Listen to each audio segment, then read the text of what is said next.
right, hello everyone. Thank you for joining. We're here post-lunch. I had a great panini. I hope you had something good.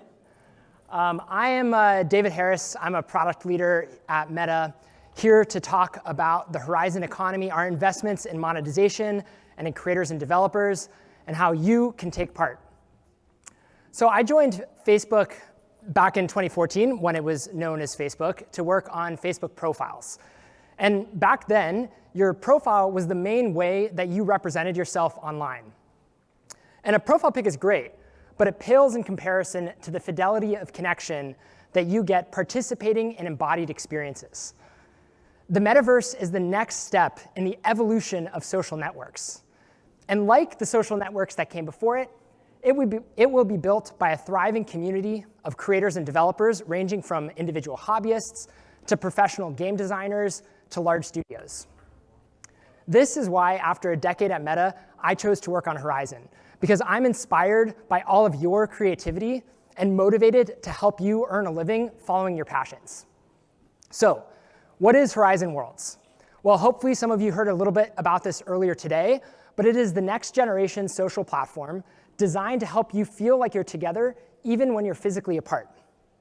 It is social, synchronous, and embodied, which I know are very jargony terms, so let's break them down. The idea is that you participate in it with friends in real time together and by navigating 3D spaces immersively as your avatar.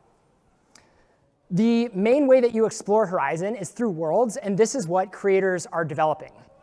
Hopefully earlier today, you heard a bit about all of the new creation tools that we've started to unveil. Many of these are powered by Gen AI. And I've got to say, I am awe-inspired by these new capabilities as they come online, and even more so as creators have begun to take advantage of them to see what people are doing. And Horizon is growing faster than ever. When we launched Horizon, it was available just on Meta Quest headsets, and it rose to become one of the top experiences on the platform. Now we've expanded Horizon to mobile. There's a separate app for Horizon that you can use, and we've begun to integrate Horizon into the Meta family of apps, including Facebook and Instagram, which are collectively used by more than 3 billion people every month. We have a successful track record of scaling mobile experiences at Meta, and we're excited to apply that playbook here. The idea is that we want to ensure that your creations are exposed to as many people as possible and are eager to tap into the unprecedented scale that mobile can provide. All right, enough about that. Let's talk about how you all can make some money. So this brings me to the Meta Horizon Creator Fund. Last month, we announced a $50 million creator fund for building worlds on Horizon, and every dollar will go directly to creators and developers, and every cent will come through this year. There are already a lot of great experiences on Horizon, but the platform is emergent, and we want to generate even more compelling games, social spaces, and entertainment that make it greater than ever. We know that you have a lot of platforms that you can choose from when you're building, and some of these are larger than Horizon is today. We want to make sure you are rewarded for coming on this journey with us. And all of that's to say, Horizon is still early, and by building now, you have the greatest chances to break through, to tap into the Creator Fund, and to generate sustainable earnings. So, in 3 steps, join the Meta Horizon Creator Program, build engaging worlds, and get paid. The Creator Fund itself has a few different components, but the largest of these is the bonus program. We reward you for your contribution to the Horizon ecosystem across 4 dimensions: how much users spend time in your worlds on mobile and in headset, the retention of your world, and in-world purchases. The idea is if you generate, let's say, 10% of all the time spent in creator worlds on mobile, you'd get 10% of the mobile time spent bonus. For retention, we reward you based off of the proportion of returning players with larger bonuses for bigger worlds. And for the in-world purchase bonus, we reward you based off the percentage of paying users, again with multipliers for larger experiences. I'll also mention that the bonus is designed to be most generous on mobile.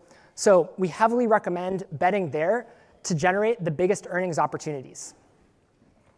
Now, the Creator Fund sits on top of the main way that you earn within Horizon, which is the consumer-driven economy of in-world purchases. Here, there's no cap to your earnings. The sky's the limit, and you can monetize your creations however you want. In the context of Horizon, that looks like 2 kinds of purchases: consumables and durables. So let's talk about each of those. Consumables are one-time use items that you purchase and then can use right away or save for later use. So think things like power-ups, like a speed boost, or in-game tokens like coins or gems, or maybe a clue to help complete a game. If I'm being honest, I've spent more than I care to admit on hints when I'm stuck in a puzzle. So Kawaii does a great job taking advantage of consumables. Everyone see Jessica here and her daughter Charlie in the front here, who were speaking on a panel earlier. They're doing awesome stuff. This is a family that's been working together and has been able to generate a series of amazing Horizon worlds. We've got Kawaii's Daycare, Kawaii's Grocery, where you get to be a cashier and help customers check out with parody products. And then Playroom Tower Defense. So here, I'll do my best, okay? So we got evil toys coming at you, and you got to strategize with your team, your offense and your defense. You got to figure out where you're going to put your towers. The whole thing sounds more intense than it is. I mean, it's very aesthetically cute, very kawaii, I would say. So one of the things that I think these folks have done really well to take advantage of consumables is first selling tokens. So you buy tokens, which you can then subsequently redeem for a power-up in the world. You get dropped in the lobby of the world, where you can get guidance on how to play the game, but then also get exposed to the item shop so you don't miss out a chance to level up. Switching gears to durables, these are items that you purchase once and then can use indefinitely throughout your experience.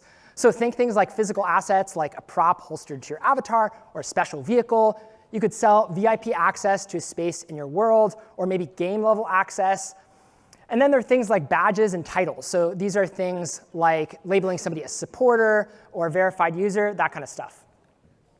So Meta Jesus has Spin the Bottle. I don't think Austin's here, right? Oh, all right. Hey, Austin. Austin has an amazing story. So full-time painter, started tinkering with Horizon, and then was able to make Spin the Bottle and Horizon creation a full-time gig. Spin the Bottle is awesome. You should definitely check it out. It's got a simple game mechanic. You spin the bottle. If it lands on you, you got to take out another player. Last one standing wins. Not exactly the spin the bottle that we grew up with, but you get the idea. And the game mechanic is fun, but what makes it really great is that you get to do it with other people, right? So you get to spend time hanging out with others as you're playing.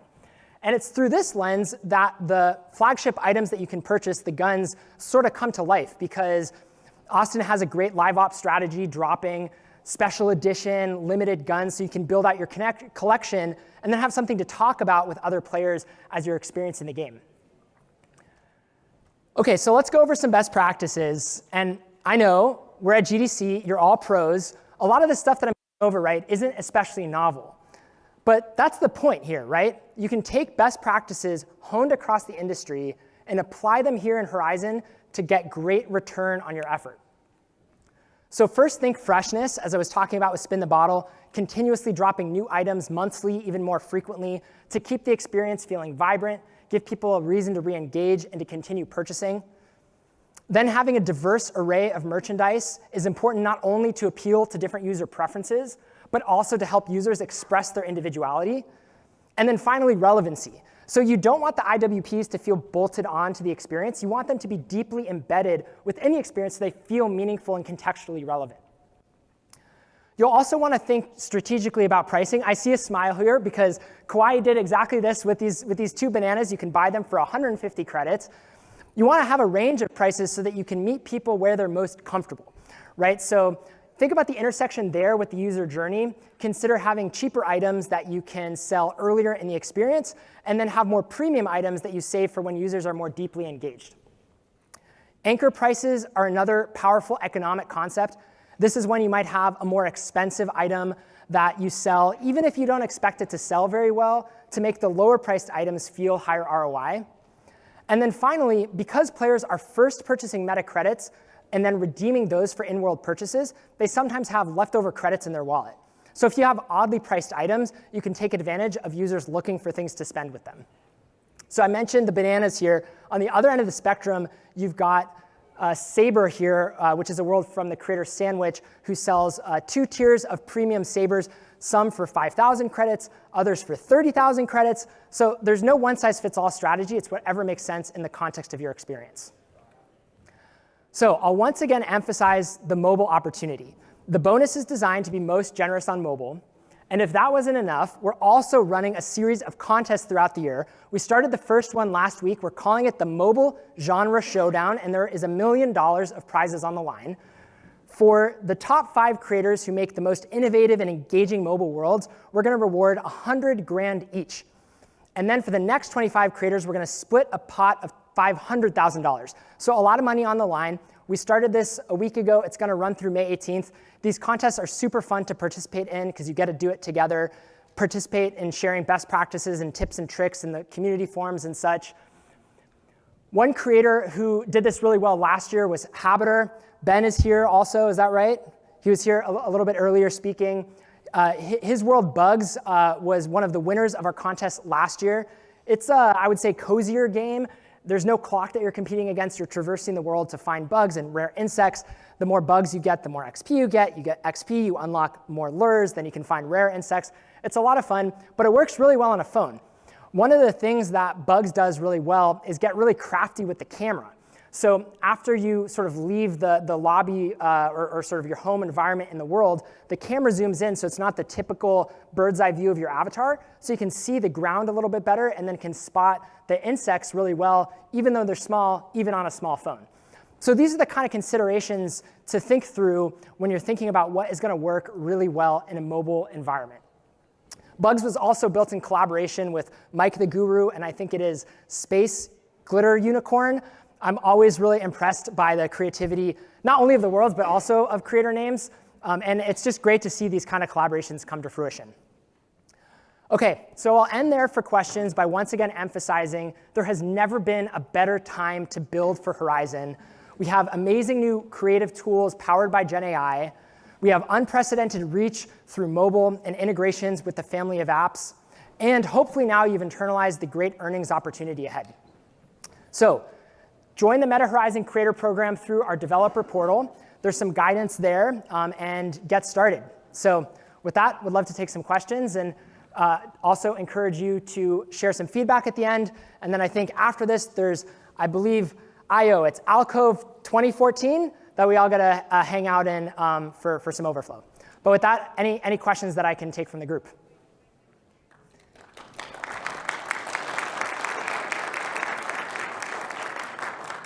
I think we have a mic here. If you want to take the question, maybe hop up, and then if other folks want to hop in line. Sorry, I was just curious. Does Meta take a percentage of in-game sales? Yeah. So the way that our business model works is that people first buy Meta credits, and then they redeem those for in-world purchases, and then creators are paid based off of a conversion rate from the credits to dollars. So that's how the transaction works. OK, that's similar to other metaverses, but thank you. That was my only question. Yeah, the idea is to be pretty consistent with industry precedent here.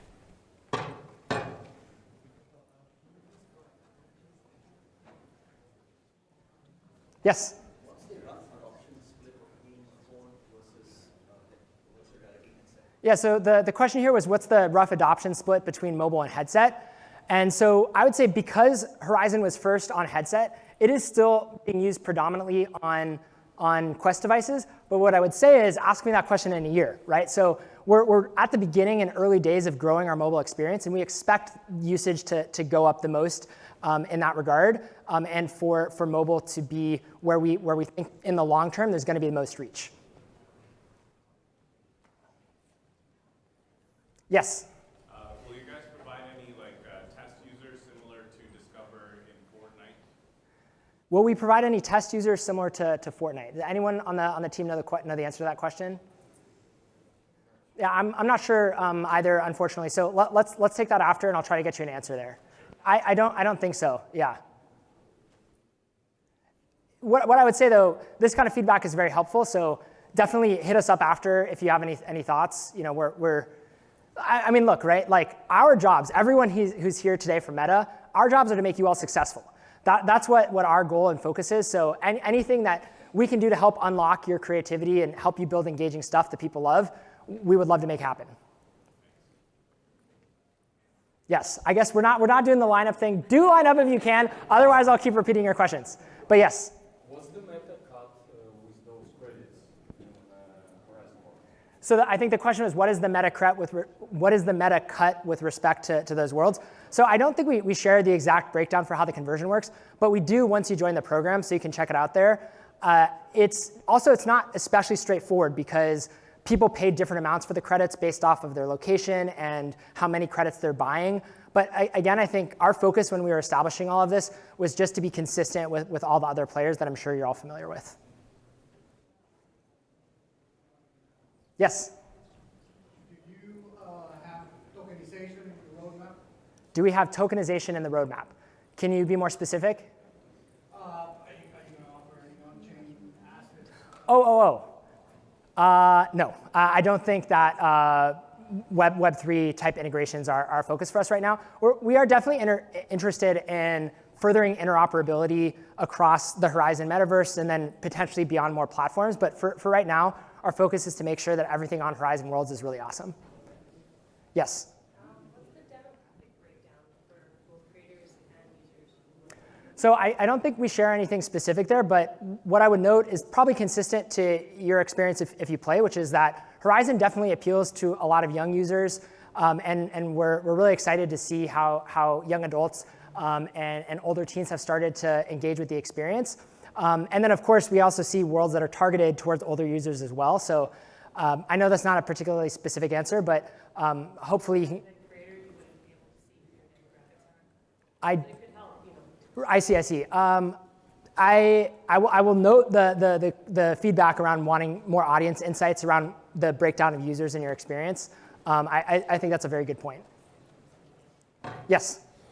So if you're a creator who makes 3D models or something like that, is that an option that you can sell those 3D models on the platform? Sorry, the end of the question was through other what? Other creators in other worlds. Okay, so if I'm hearing the question correctly, when you make 3D assets, can you sell them, and then can other creators sell the assets that you've made? Am I hearing that correctly?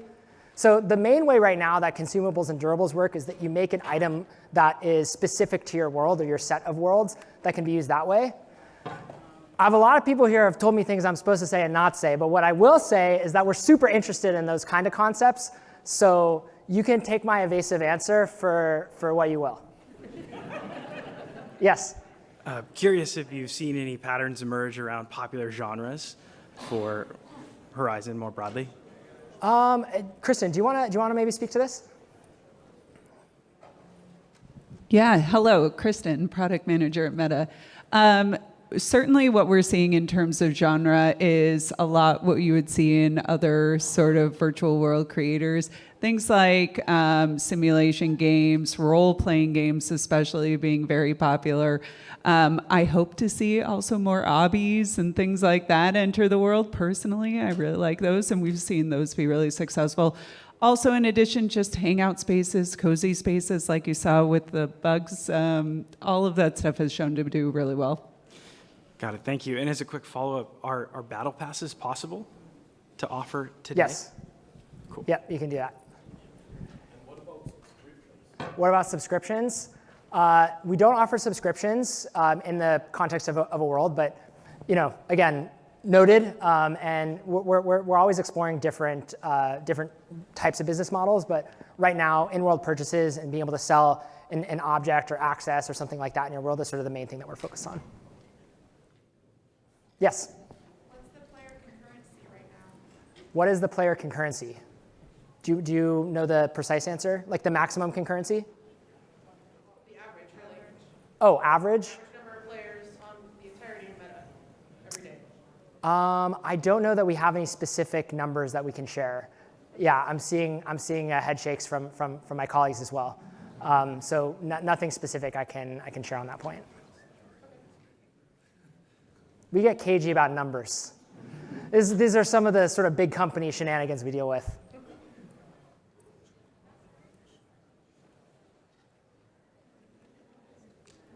Any last questions? Yes?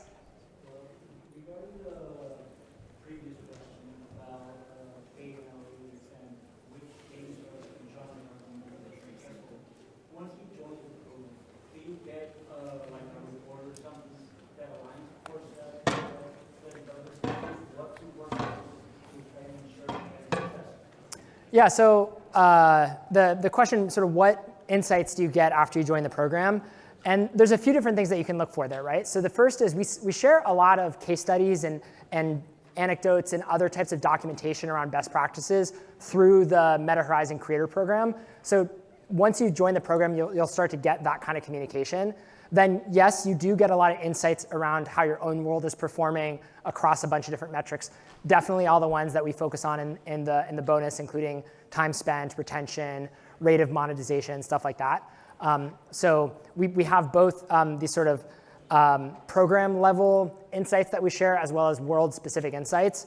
And then more abstractly, I would say this is definitely an area that we're focused on a lot. You probably heard me use the term live ops a couple times as I was talking, and we know live ops sort of lives and breathes on creators' ability to understand what's working and what's not, and iterate that way. So we're very interested in building that out further.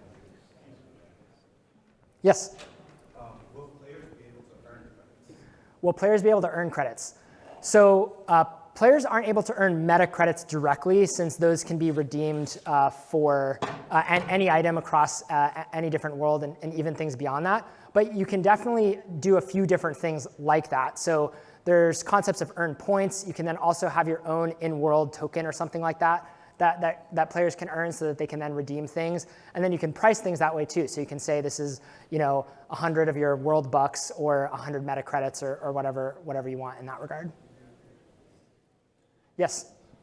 Do you have any insights to share in terms of like a pricing strategy for in-game things? I'm sorry if you already covered that. I arrived a little late, but. Yeah, I did try to go over pricing strategy a bit, and so I'll hit on some of the key points. And it's making sure to have cheaper stuff available for newer users, to have more expensive items that make the cheaper items feel more meaningful, and then to have some stuff that takes advantage of users who have sort of leftover credits available. But I mean, I would say this is another thing I would experiment with, and having a bunch of items at different price points. That way you can see sort of what's working and what's not. And then I also mentioned the fact that sometimes higher priced items can make lower priced items feel higher ROI. We've started allowing items to be priced as low as 25 credits, which is, depending on how many credits you buy at a time, about 25 cents. Yes? In 2 years' time, what are the 2 or 3 critical things you're most excited about for this community to be moving towards? That's a good question. I mean, in a really big picture, the thing that we want is to make it as easy as possible for you to make the most engaging experiences. So that's why so much of our investment is just on really, really meaningful creative tools, and then even things like guidance that can help you level up what you're making. So our bet on Gen AI is about making it easier and easier for the limiting factor to not be the time you spend at your laptop or computer or whatever, and rather your imagination. We just want to help you breathe life into that. We're also working on a bunch of capabilities to make Horizon have even higher visual fidelity, support greater concurrency, things like that. So we're very focused there. But fundamentally, we just want Horizon to be more and more fun, right? And we know the best way that we achieve that is by enabling you all to fulfill your dreams. And so that's really where we focus.